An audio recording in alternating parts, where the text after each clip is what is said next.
Buenas tardes, Dios los bendiga mucho. En esta tarde quería compartir este tiempo con ustedes. Es un día especial en que solíamos reunirnos en este lugar y, como decía nuestro pastor, hoy nos estamos viendo a través de las redes sociales, pero bueno, gracias a Dios, que Dios siempre nos da algo para seguir adelante, así que agradecido a Dios por todo. Y en esta tarde vamos a continuar con el estudio que comenzó nuestro pastor de las 7 cartas que se encuentran registradas en el libro de Apocalipsis. En el capítulo 2 y capítulo 3 de ese libro se encuentran 7 cartas a 7 iglesias diferentes, de diferentes pensamientos, de diferentes formas. Y hoy nos toca ver una iglesia que esta es la 6ª iglesia, ¿sí? Ya fueron pasando las otras 5, que es la iglesia de Filadelfia, la localidad donde estaba situada este grupo de hermanos, se llamaba Filadelfia, que significa amor de hermano o amor fraternal.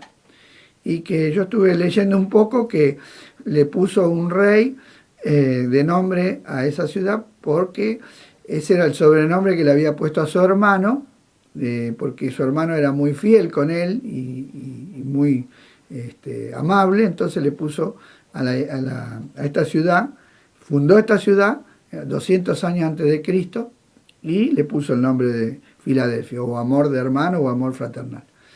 Luego, para la época de que Juan escribe, que el Señor le envía la carta por medio de Juan, esta ciudad había sufrido 2 devastaciones por 2 terremotos muy grandes y había sido reconstruida, y era una ciudad que había pasado por muchas dificultades y probablemente estaba en una condición de pobreza por causa de las devastaciones que había sufrido, ¿no es cierto? Pero en esa localidad había un grupo de hermanos, una iglesia, y entonces el Señor le escribe en el libro de Apocalipsis, capítulo 3, y versículo 7, tenemos el primer versículo que vamos a ir compartiendo. Vamos a ir leyendo versículo por versículo, estos 7 versículos, y los vamos a ir meditando brevemente. El primer versículo, que es el 3, verso 7, dice: escribe al ángel de la iglesia en Filadelfia, esto dice el santo, el verdadero, el que tiene la llave de David, el que abre y ninguno cierra, y cierra y ninguno abre. Vamos a detenernos ahí. Esta es la presentación que hacen. Todas las cartas el Señor se presenta con una característica distinta. Y en esta carta se presenta como el santo. Saben que este nombre, el santo, nos muestra una característica de Dios. Dios es santo. Y cuando acá lo tenemos nombrado como el santo, no dice un santo, sino el santo. O sea, no hay otro como Dios, es el único. Dios es único en su carácter y en su naturaleza, porque nosotros estamos hechos a imagen de Dios, pero no tenemos la perfección que tiene Dios. Dios es absoluta y total y completamente apartado del mal, eso significa santo. Y así se lo conoce en el Antiguo Testamento al Señor, al santo, el santo de Israel. Y saben que Jesús fue reconocido por el ángel Gabriel. En Lucas 1:35, cuando el ángel Gabriel le habló a María, le dijo que ese ser santo que iba a concebir ella era el Hijo del Altísimo. También los demonios en Marcos 1:24 lo reconocieron como el santo de Dios. Y aún María en su cántico también lo reconoció como el santo. Entonces acá tenemos a Jesús presentándose como Dios, ¿sí? La característica del santo. Es muy importante este artículo él. Jesús dijo: yo soy la verdad, no dijo yo soy una verdad. Yo soy la verdad. Él es el camino, Él es la verdad, Él es la vida, es único, ¿sí? Nosotros podemos tener una verdad, podemos tener vida, pero Él es completo. Entonces el verdadero santo es Dios, y también dice el verdadero, o sea, es el santo, el verdadero. Y acá en Primera de Juan, capítulo 5 y verso 20, tenemos que Juan lo menciona de esa manera. Miren lo que dice el apóstol Juan. Dice, pero sabemos que el Hijo de Dios ha venido y nos ha dado entendimiento para conocer al que es verdadero. Y estamos en el verdadero, en su Hijo Jesucristo. Este es el verdadero Dios y la vida eterna. Qué bendición, ¿no? Jesús es el verdadero Dios. Dios con nosotros, Emmanuel. Es un misterio, Dios hecho carne, Dios eterno, Dios todopoderoso, que se hizo hombre, pero Él es Dios hecho hombre y es verdaderamente Dios. Es verdaderamente hombre, pero también es verdaderamente Dios. Él no es un ángel, no es un ser superior, sino que es Dios. Y ese verdadero Dios y ese Dios santo y único es el que le está escribiendo la carta a la iglesia, ¿sí? Jesús está mostrando su autoridad, porque la iglesia le pertenece al Señor Jesucristo. La iglesia no le pertenece a ningún hombre. La iglesia no es propiedad, no es una institución humana. El Señor la fundó. Su iglesia, le dijo a Pedro, sobre esta roca edificaré mi iglesia, y las puertas del Hades no prevalecerán contra ella. O sea que la iglesia le pertenece al Señor. Él la ganó con su sangre y Él es el dueño de la iglesia. Por eso se presenta aquí y tiene autoridad para hablar a nuestros corazones. Y también dice algo más, que tiene la llave de David, que abre y ninguno cierra, y cierra y ninguno abre. Esta frase está tomada del libro de Isaías, donde a un varón que se llamaba Eliakim, Dios le va a dar la autoridad de ser el segundo después del rey, y el que tenía derecho a abrir el palacio y permitirle el ingreso de las personas a la presencia del rey. ¿Sí? Y en Isaías 22:20 dice, en aquel día llamaré a mi siervo Eliakim, hijo de Hilcías, lo vestiré de tus vestiduras y lo ceñiré de tu talabarte y entregaré en sus manos tu potestad, y será padre al morador de Jerusalén y a la casa de Judá, y pondré la llave de la casa de David sobre su hombro, y abrirá y nadie cerrará, cerrará y nadie abrirá.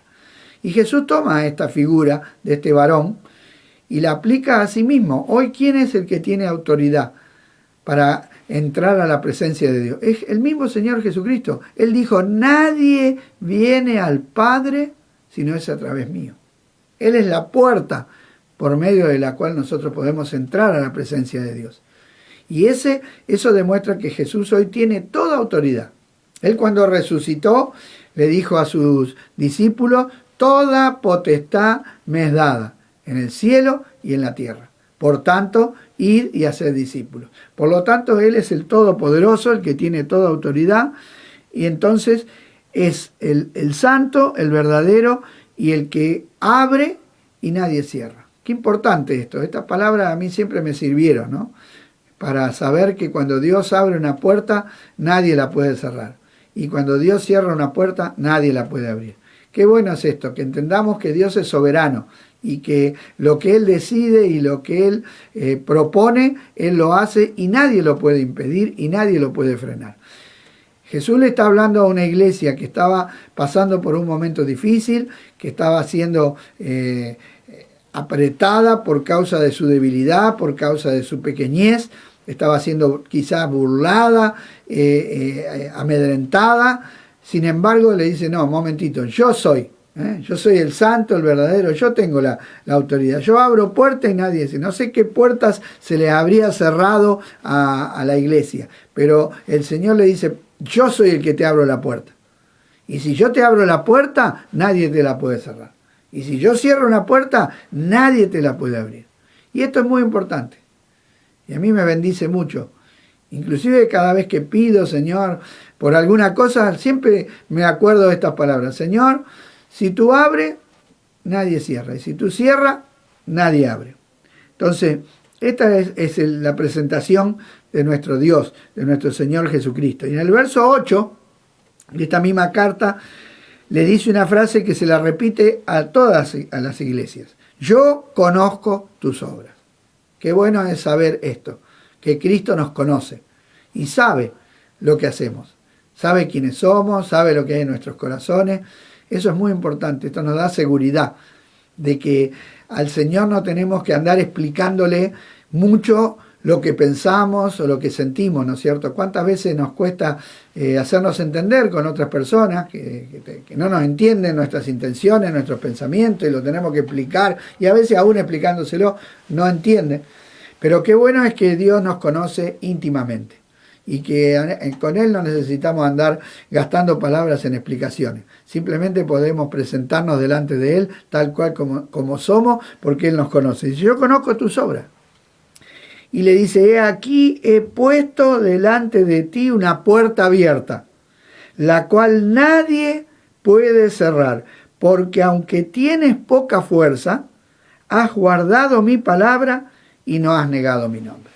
Qué lindas palabras. Saben que esta carta de las 7, hay 2 iglesias solamente que no reciben reprensión, ¿sí? Que no tiene el Señor una queja de algo que estuvieran haciendo equivocadamente respecto de la doctrina o respecto de la forma de relacionarse con el Señor. La primera iglesia fue la de Esmirna y hoy vemos la iglesia de Filadelfia. Directamente el Señor pasa a explicarle que Él había abierto una puerta. Qué importante, dice, yo he puesto una puerta abierta delante de ti, la cual nadie puede cerrar. O sea, abrir una puerta significa libertad. Yo lo conozco muy bien, dado mi trabajo en las cárceles, lo que significa tener la puerta abierta y tener una puerta cerrada. Yo sé lo que es estar encerrado. Y cuando se abre una puerta es señal de libertad. Me llamó mucho la atención la primera vez que hacía poco que entraba a la cárcel y un día escuché un bullicio, un griterío y me extrañé, le dije, ¿qué pasa? Me dice, se va uno en libertad. Y todos los otros presos festejan cuando alguien se va en libertad, porque hay una puerta abierta. ¿Sí? Entonces lo que está diciendo el Señor a esta iglesia es que ellos tenían libertad, iban a tener libertad. ¿Y para qué necesitamos libertad? Justamente para poder anunciar las maravillas de nuestro Dios. Saben que el apóstol Pablo, él dice en 1 Corintios 16:8, le escribe a los hermanos de la iglesia de Corinto que dice, pero estaré en Éfeso hasta Pentecostés, porque se me ha abierto puerta grande y eficaz, y muchos son los adversarios. ¿Qué puerta? ¿Para qué? ¿Qué es lo que quería poner Pablo? ¿Una empresa? ¿Un negocio? No. Pablo era un hombre que anunciaba el Evangelio, y se le había abierto la posibilidad de que él pueda predicar. Anteriormente había pasado, pero el Espíritu Santo no le había permitido predicar en ese lugar. Pero ahora se le había abierto la puerta para poder anunciar el Evangelio, y a pesar de que sabemos que cuando queremos hacer la voluntad de Dios y anunciar el Evangelio va a haber enemigos, bueno, no importa, la puerta estaba abierta. Y en la carta de los Colosenses, el capítulo 4 y verso 2, dice, perseverad en oración, le escribe a los hermanos, velando en ella con acción de gracia, orando también al mismo tiempo por nosotros, dice, para que el Señor nos abra puerta para la palabra, a fin de dar a conocer el misterio de Cristo, por el cual también estoy preso, para que lo manifieste cómo debo hablar. Miren, Pablo pedía oración no solamente para que se le abriera una puerta para compartir la palabra de Dios, sino para que la hablara cómo la tenía que hablar. Qué importante, ¿no? Que no es cuestión de hablar solamente, sino que hay que hablar lo que hay que hablar y cómo tiene que ser. Y entonces ellos tenían una puerta abierta, ¿sí? No había persecución. Dios impidió que haya una persecución, que haya un freno para la predicación del Evangelio. Ustedes saben que Pablo muchas veces fue impedido. Él, por ejemplo, en su viaje misionero, su primer viaje misionero por Grecia, después de Filipo, tuvo que huir porque lo persiguieron, porque lo encarcelaron. Y fue a Tesalónica y también lo persiguieron, tuvo que salir corriendo, hasta que pudo llegar a Corinto.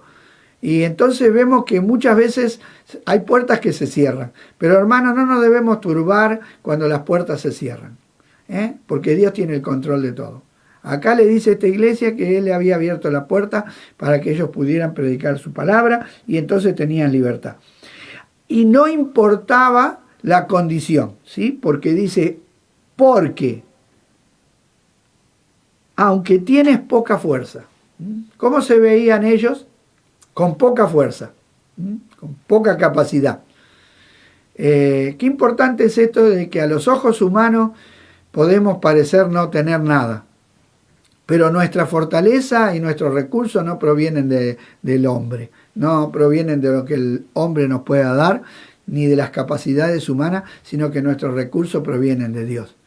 Y Jesús le dice, miren, yo les voy a abrir una puerta y aunque tienen poca fuerza, ¿sí? Qué importante es esto de que aprendamos a confiar en Dios. Saben que muchas veces el tener fuerza humana, llámese en dinero, llámese en poder, llámese en sabiduría humana, pueden ser tropiezos para el Evangelio, pueden ser tropiezos para el Hijo de Dios. Porque cuando tenemos todos los recursos, tenemos tendencia a apoyarnos en lo que tenemos y empezamos a contar cuánto tenemos. Le pasó a David, que llegó un momento, él comenzó muy humilde, él comenzó escondido en las cuevas con un grupito de personas que se unieron a él, se formó un ejército, pero ya después cuando era rey y había ganado muchas batallas, ya después quiso contar el ejército a ver cuántos soldados tenía. Y eso no agradó a los ojos de Dios. Porque David, en vez de confiar en Dios, empezó a confiar en los recursos humanos, ¿sí? Miren lo que dice el escritor de los Hebreos, hablando de los hombres del Antiguo Testamento. En el capítulo 11, verso 34, dice que apagaron fuegos impetuosos, evitaron filo de espada, sacaron fuerza de la debilidad. Fuerzas de la debilidad. Se hicieron fuertes en batalla, pusieron en fuga ejércitos extranjeros. Hermanos, muchas veces Israel peleó en inferioridad de condiciones. Muchas veces. Hasta los últimos combates que tuvo Israel en la guerra de los 6 días, si ustedes quieren, pueden buscar, hay testimonios de cómo los israelitas eran minoría respecto a todas las naciones árabes que se levantaron armados contra ellos. Y sin embargo vencieron. Pero vencieron, ¿saben por qué? Porque se apoyaron en Dios. En Romanos 4:19 dice de Abraham, y no se debilitó en la fe al considerar su cuerpo, que estaba ya como muerto, siendo de casi 100 años, o la esterilidad de la matriz de Sara.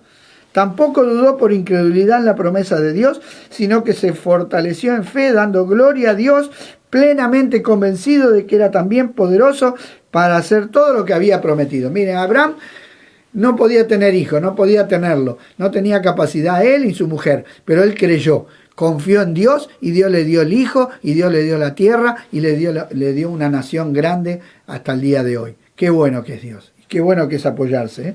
Pablo le dice a los corintios, y estuve, en 1 Corintios 2:3, estuve entre vosotros con debilidad y mucho temor y temblor.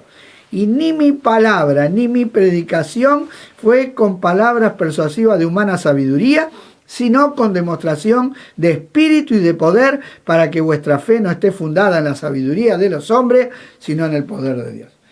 Pablo era un hombre muy capaz y muy inteligente, con mucha retórica, mucha capacidad de armar un mensaje importante. Sin embargo, dice que él no se apoyó en eso, sino que se apoyó en el poder de Dios.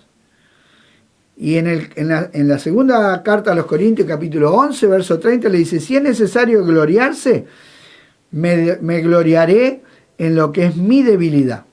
Y en el capítulo 12:7 dice, para que la grandeza de la revelación no me exaltase desmedidamente, me fue dado un aguijón en la carne, un mensajero de Satanás que me abofetee para que no me enaltezca sobremanera. Respecto de lo cual he rogado 3 veces al Señor que lo quite de mí, y me ha dicho, bástate mi gracia, porque mi poder se perfecciona en la debilidad. Por tanto, de buena gana me gloriaré más bien en mis debilidades, para que repose sobre mí el poder de Cristo, por lo cual, por amor de Cristo, me gozo en las debilidades, en afrentas, en necesidades, en persecuciones, en angustia, porque cuando soy débil, entonces soy fuerte. Qué tremendo, ¿no? Qué paradoja, qué cosa no se puede entender con la mente humana. Pero así es el poder de Dios. Se perfecciona cuando somos débiles. Somos débiles en la carne, somos fuertes en Dios, porque nos apoyamos en Él. No solamente ellos se consideraban débiles, pero Dios los veía fuertes, sino que habían hecho algo. Has guardado mi palabra.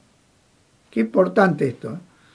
En otras iglesias el Señor se queja de que habían entrado doctrinas falsas, que habían mezclado verdades de Dios con mentiras, porque doctrinas falsas son mentiras, son palabras que no provienen del corazón de Dios. Los falsos profetas dicen, dijo Jehová, y Jehová no dijo nada. Entonces había mezcla entre verdad y mentira. Pero los hermanos de Filadelfia se habían conservado. El apóstol Pablo le escribe a su discípulo Timoteo, y en la primera carta, capítulo 1, verso 13, le dice: retén la forma de las sanas palabras que de mí oíste, en la fe y el amor que es en Cristo Jesús. Guarda el buen depósito por el Espíritu Santo que mora en nosotros. ¿Qué depósito tenía Timoteo? ¿Un plazo fijo? No, él tenía la palabra. Pablo le había enseñado la palabra. La misma palabra que Dios le había revelado a Pablo, Pablo se la había transmitido a Timoteo. Y Timoteo la tenía que guardar. Y en el capítulo 3 y verso 14 le dice: pero persiste tú en lo que has aprendido y te persuadiste, sabiendo de quién has aprendido, y que desde la niñez has sabido las sagradas escrituras, las cuales te pueden hacer sabio para salvación por la fe que es en Cristo Jesús. Toda la escritura, Timoteo, es inspirada por Dios y útil para enseñar, para redarguir, para corregir, para instruir en justicia, a fin de que el hombre de Dios sea perfecto, enteramente preparado para toda buena obra. Hermano, qué importante es retener la palabra tal cual como está escrita en la Biblia y no mezclarla con pensamientos humanos, con razonamientos humanos, con cosas que no provienen del corazón de Dios. Los hermanos habían guardado la palabra. Pedro dice, tenemos la palabra, en 2 de Pedro 1:19 dice, tenemos la palabra profética más segura, la cual hace bien en estar atentos, como una antorcha que alumbra en un lugar oscuro, hasta que el día esclarezca y el lucero de la mañana salga en vuestros corazones. Es la palabra de Dios, la lámpara a nuestros pies y la lumbrera a nuestro camino. Y Juan dice mucho, en 3 de Juan 1:3 dice, mucho me regocijé cuando vinieron los hermanos y dieron testimonio de tu verdad. ¿Cómo andas en la verdad? ¿Y cuál es la verdad? Juan 17 dice, Padre, santifícalos en la verdad. Tu palabra es la verdad. No tengo mayor gozo que este, dice Juan, que el oír que mis hijos andan en la verdad. Y la tercera cosa que habían hecho bien es que no habían negado el nombre del Señor. Jesús dijo en Mateo 10:32, cualquiera que me confiese delante de los hombres, yo también le confesaré delante de mi Padre que está en los cielos. Y cualquiera que me niegue delante de los hombres, yo también le negaré delante de mi Padre que está en los cielos. Saben que en un momento determinado, cuando Jesús estaba a punto de ir a la cruz, le dijo a los discípulos que lo iban a negar. Y Pedro le dijo, no, yo jamás te voy a negar, Señor. Voy a ir contigo hasta la muerte. Y Jesús le dijo, Pedro, antes que el gallo cante, o sea, antes que amanezca el día siguiente, vos ya me vas a haber negado 3 veces. Y Pedro dijo, no, yo sigo firme. Pero ¿saben qué pasó? Confió en sí mismo. Confió en su poder, en su fuerza y terminó negándolo al Señor. Y luego lloró amargamente y se arrepintió tanto de haber negado al Señor, porque cuando lo terminó de negar, el Señor lo estaba mirando.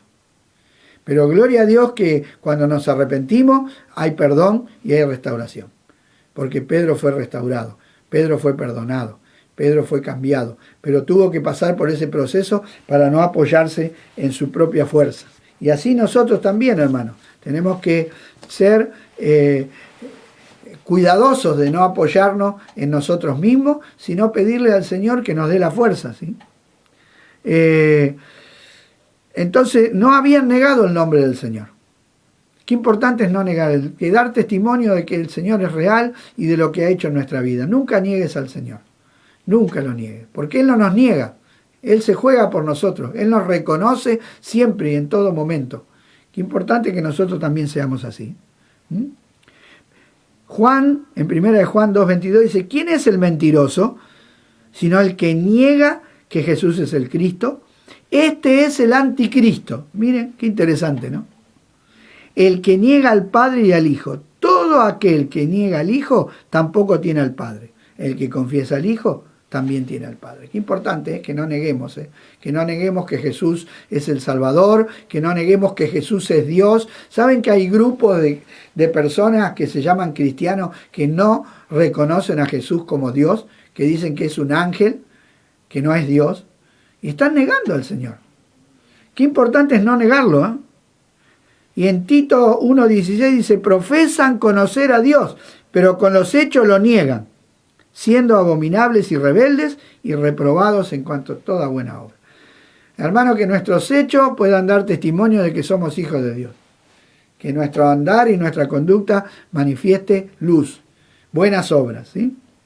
Entonces, en el verso 9 del capítulo 3 de Apocalipsis, seguimos con la carta, porque si no se nos va la hora, dice, he aquí, yo entrego de la sinagoga de Satanás a los que se dicen ser judíos y no lo son, sino que mienten.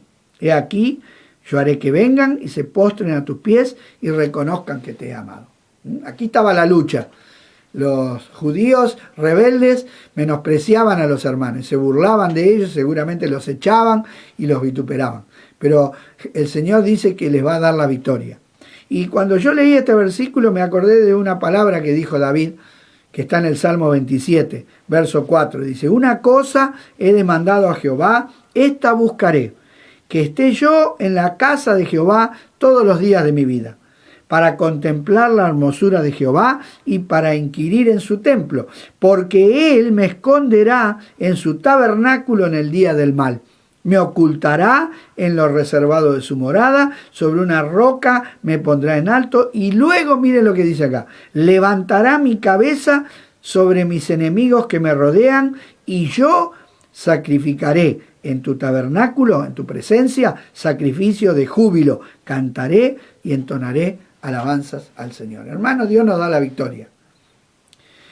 Los judíos seguramente los habrían expulsado de la sinagoga, pero qué bueno es que podemos entrar a la presencia de Dios. Qué bueno es que en este momento no podemos salir, no podemos reunirnos, pero podemos entrar a la presencia de Dios, hermano. El cielo está abierto, la puerta del cielo no se ha cerrado y nosotros seguimos teniendo acceso a la presencia de Dios. Por lo tanto, podemos continuar adelante y vamos a tener victoria sobre todos nuestros enemigos. Y en el verso 10 dice, por cuanto has guardado la palabra de mi paciencia, yo también te guardaré de la hora de la prueba que ha de venir sobre el mundo entero para probar a los que moran sobre la tierra. Como dijo David, Él me guardará, Él me ocultará. El que nos guarda es el Señor. No se dormirá el que te guarda, dice el Salmo 121. Ahora, ¿qué habían guardado ellos? La palabra de mi paciencia. ¿Saben que esa palabra se la había dicho el Señor? En Lucas 21:17 dice, y seréis aborrecidos de todos por causa de mi nombre, pero ni un cabello de vuestra cabeza perecerá. Con vuestra paciencia ganaréis vuestras almas. Y en Mateo 10:22 dice, y seréis aborrecidos de todos por causa de mi nombre, mas el que perseverare hasta el fin, ese será salvo. Aquí está la paciencia de los santos. ¿Qué habían hecho los hermanos a pesar del desprecio, a pesar de los problemas, a pesar de las oposiciones? Habían seguido adelante, no habían desmayado, no habían bajado sus brazos, eran buena tierra, eran la tierra donde la semilla cayó y dio fruto al 30, al 60 y al 100%. Hubo una tierra donde cayó la semilla entre espinos y creció prontamente, pero luego salió el sol y se secó porque no tenía raíz. Dice que cuando vinieron las persecuciones, cuando vinieron las pruebas, se secaron, se apartaron, se ofendieron y se fueron. Estos hermanos permanecieron. De la hora de la prueba. Hay un tiempo donde vamos a pasar. Todos vamos a pasar por prueba. Jesús dijo, en el mundo tendréis aflicciones. pero confiad en mí, yo he vencido el mundo. El apóstol Pedro dice en 1 de Pedro 5:8, sed sobrio y velad, porque vuestro adversario el diablo como león rugiente anda alrededor, buscando a quien devorar, al cual resistid firmes en la fe, sabiendo que los mismos padecimientos se van cumpliendo en vuestros hermanos en todo el mundo. Hermanos, todos pasamos por pruebas, diferentes problemas.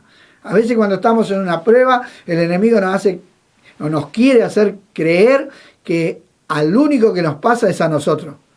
Que la prueba que estamos sufriendo es la más grande de todas, que nadie pasa lo que yo paso. Es mentira, todos pasamos por prueba. Juan 17:14, acá tenemos al Señor Jesucristo orando y dice así, al Padre, Padre, yo les he dado tu palabra y el mundo los aborreció, porque no son del mundo, como tampoco yo soy del mundo. No ruego que los quites del mundo, sino que los guardes del mal. No son del mundo, como tampoco yo soy del mundo. Quiero decirte, hermano, que siempre vamos a tener problemas con el mundo, porque el mundo es enemigo de Dios. Y siempre el enemigo se va a oponer. Pero, hermano, tenemos que perseverar. Jesús le dijo, has guardado la palabra de mi paciencia. Yo te guardaré. El Señor nos va a guardar de todo mal. No va a haber nada que pueda impedir que nosotros sirvamos a Dios. No tengan temor por nada de lo que está pasando ni lo que pueda llegar a venir, porque nosotros somos hijos de Dios y la mano de Dios está sobre nuestra vida. En el versículo 11 le dice, aquí yo vengo pronto, retén lo que tienes para que ninguno tome tu corona. Acá la palabra vengo pronto significa vengo sin demora, sin retraso. Y no estaba hablando Jesús de la venida en gloria, sino porque en las otras iglesias, mire, en la iglesia de Éfeso dijo que vendría pronto y les quitaría el candelero. En la iglesia de Pérgamo dijo que vendría y pelearía contra aquellos que están haciendo las cosas mal. Y en la iglesia de Sardis dijo que vendría sobre ellos como ladrón en la noche. Quiere decir que esto nos habla de que el Señor viene y se levanta y corrige su iglesia y defiende su iglesia y actúa en el día de hoy. No es que tenemos que esperar hasta el día de la venida del Señor. El Señor se levanta y les está diciendo a los hermanos que Él se iba a levantar, que Él les iba a abrir una puerta, que nadie se la podía cerrar, que no tuvieran temor, que siguieran adelante, que continuaran hasta el fin, porque hay algo al final de nuestra carrera. Y eso que hay, ¿saben qué es? Es una corona. Acá habla de que nadie tome tu corona. Retén lo que tienes para que nadie tome tu corona. Yo voy a venir, yo te voy a dar fuerza. Seguí adelante, retené. Y Pablo les escribía a los hermanos de Tesalónica en el capítulo 2, verso 15, dice, así que hermano, está firme y retené la doctrina que habéis aprendido, sea por palabra o por carta nuestra. Y a Tito le escribe que los obispos, los pastores que tenían que levantar, tenían en 1:9 de Tito, tenían que ser retenedor de la palabra fiel tal como ha sido enseñada, para que también pueda exhortar con sana enseñanza y convencer a los que contradicen. Hermano, tenemos que retener. Saben que el motor de mi auto tiene aceite adentro para lubricar, pero en los lugares donde sale el eje que gira del motor, tiene un retén. Y lo que hace el retén es que impide que se pierda el aceite. Hermano, retengamos todo lo que Dios nos da, guardémoslo. El enemigo siempre va a querer quitarnos. Y sobre todo, él va a querer quitarnos el premio. Como él no nos puede sacar de Cristo, porque estamos guardados con Cristo en Dios, estamos seguros en las manos de Dios, él va a querer quitarnos el premio. Él va a querer arruinar nuestra llegada al cielo. Pero ¿saben qué? El apóstol Pablo lo tenía claro. Él sabía que estaba esperando una corona.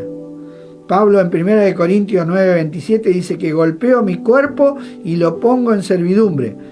No sea que habiendo sido heraldo para otro, yo mismo venga a ser eliminado. Está hablando de la corona, que él estaba esperando una corona incorruptible. Y en segunda de Timoteo 2:5 dice, también el que lucha como atleta no es coronado, sino lucha legítimamente.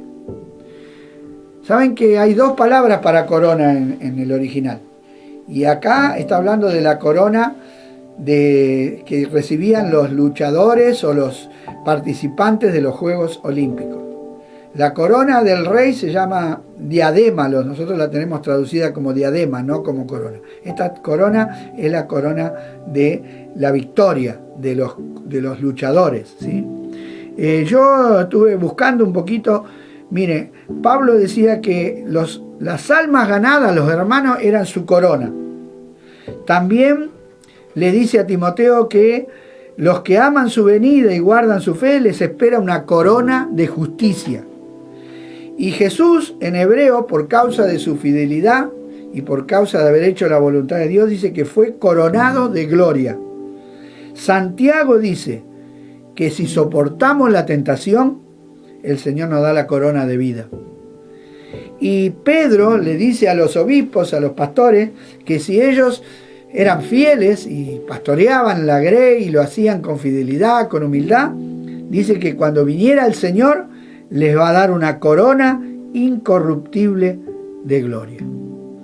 Y Jesús le promete a la iglesia de Esmirna, a los que mueran dando su vida por causa del Señor, que le iba a dar la corona de la vida. Sé fiel hasta la muerte y yo te daré la corona de la vida. Hermano, hay un premio, hay un galardón para los fieles.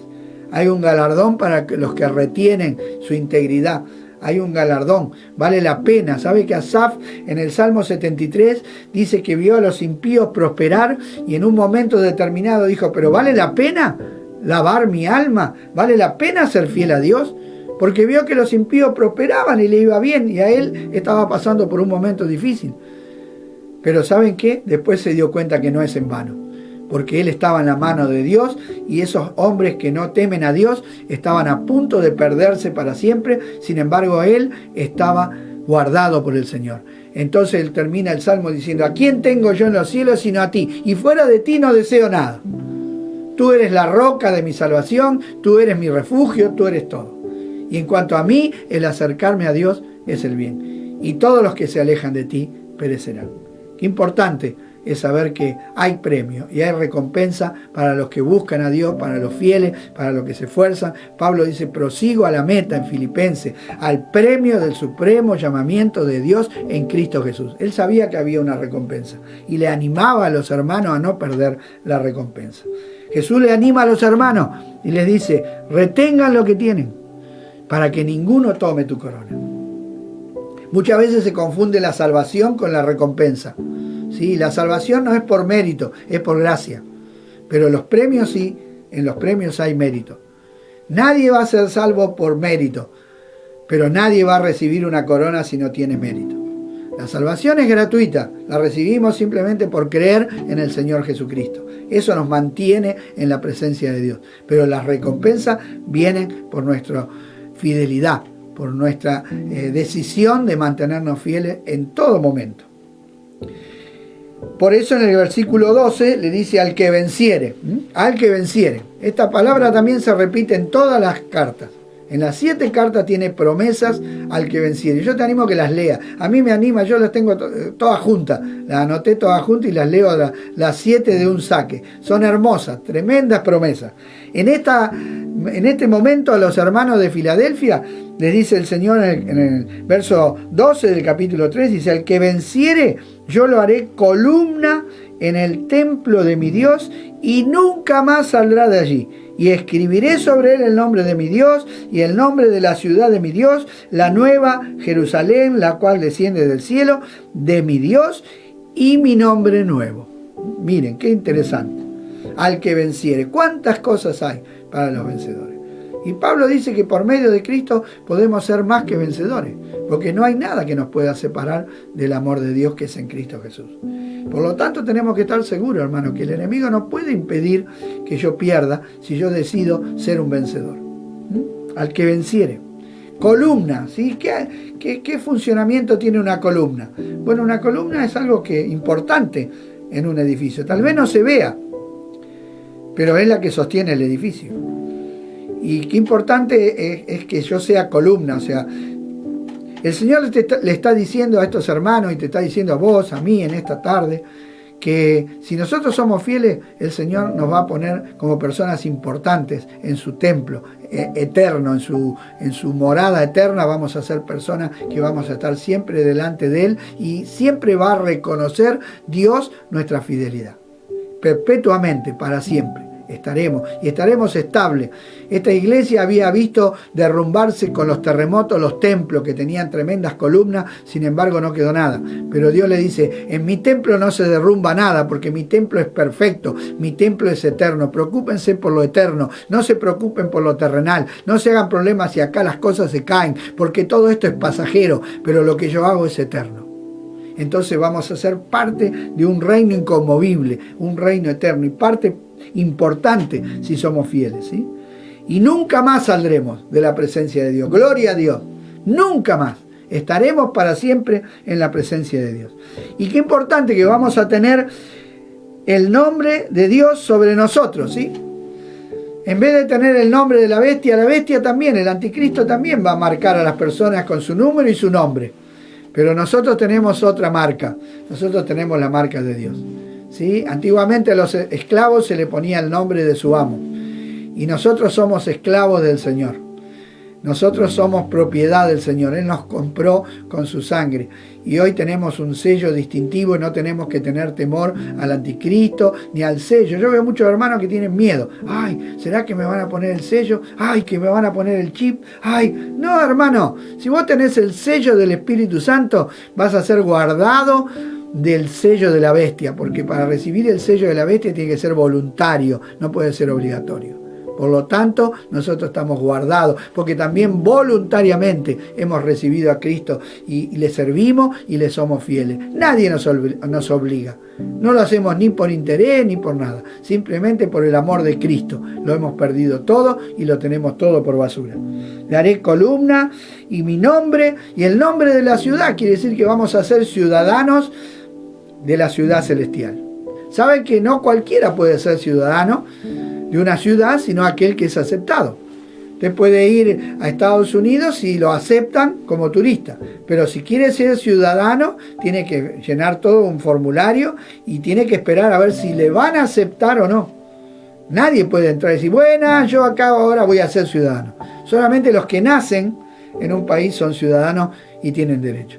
Y nosotros tenemos derecho de ser ciudadanos, hermano, porque hemos nacido de Dios, hemos nacido del Espíritu, tenemos la ciudadanía celestial. Nosotros no somos de la tierra, por lo tanto tenemos entrada directa a la ciudad celestial. Y vamos a tener un nombre nuevo. Mire, ¿sabe que el nombre nuevo del Señor dice, mi nombre nuevo?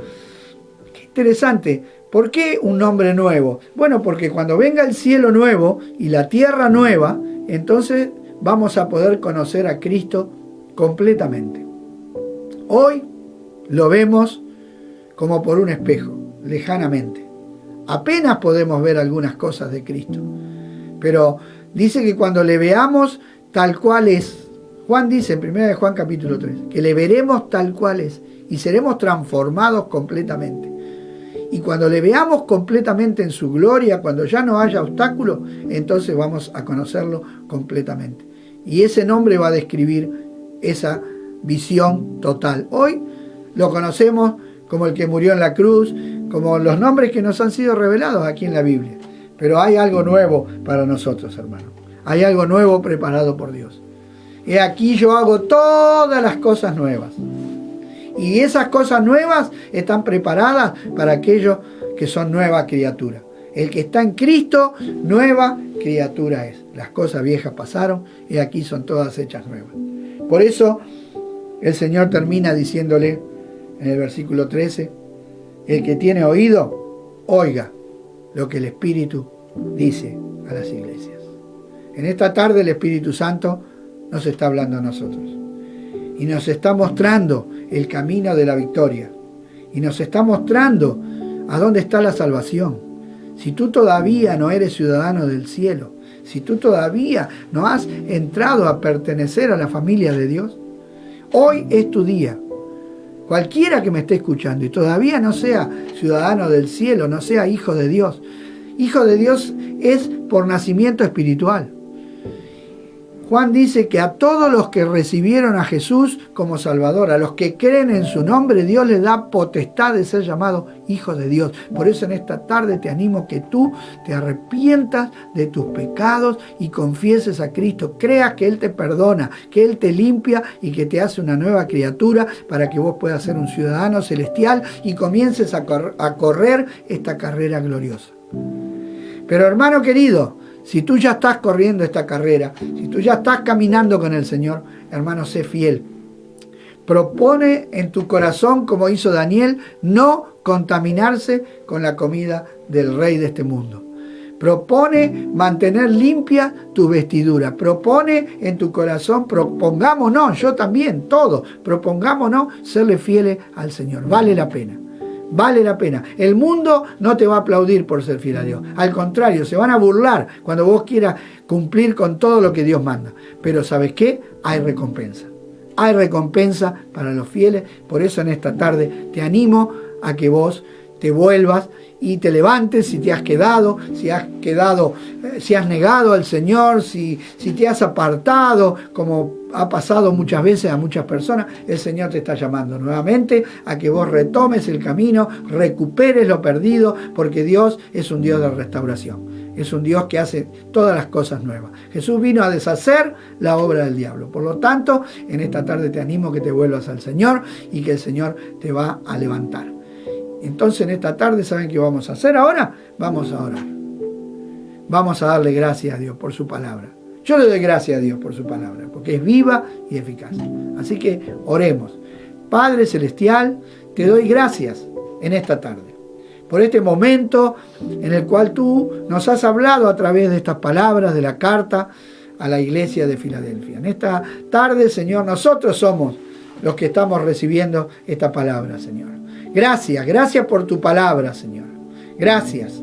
Aceptamos a Cristo como nuestro único y suficiente Señor y Salvador. Rendimos nuestra vida a Dios, nos arrepentimos, nos volvemos de nuestros malos caminos, dejamos todo lo malo y nos volvemos a ti para hacer tu voluntad. En esta tarde recibimos tu perdón, recibimos la limpieza a través de la sangre de Cristo, recibimos el poder de tu Espíritu Santo para levantarnos y andar en tus caminos, Señor. Recibimos de tu poder para hacerte fieles, recibimos de tu palabra que nos alimenta, recibimos de tu luz que nos alumbra en medio de este mundo de tinieblas, nos muestra cómo andar, cómo atravesar y cómo no quedar retenido, ni frustrado, ni perder nada, no sufrir ningún tipo de pérdida, sino que podamos tener galardón completo, Señor. Yo quiero llegar a tu presencia y quiero oír esas palabras que están escritas: